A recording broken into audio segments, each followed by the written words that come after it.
अस्सलामुअलैकुम नाज़रीन, आप देख रहे हैं पावर अलर्ट न्यूज़ HD। आइए आपको आगाह करते हैं एक अहम खबर से।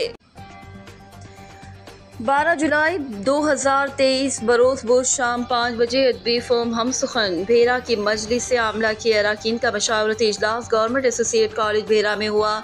इजलास की सदारत प्रोफेसर रियाज हुसैन आमिर ने की। अदबी फर्म हम सुखन भेरा के जनरल सेक्रेटरी निसार अली भट्टी ने बताया कि 6 अगस्त 2023 बरोज़ इतवार शाम 5 बजे गवर्नमेंट टेक्निकल ट्रेनिंग इंस्टीट्यूट भेरा में महफिल मुसालमा मुनक्किद होगी, जिसकी सदारत डॉक्टर जावेद आगा और निज़ामत प्रोफेसर इनामुल्लाह सलीमी फरमाएंगे। हदिया इनात मोहम्मद उमर सयालवी और हदिया सलाम मोहम्मद नवीद असगर कादरी पेश करेंगे।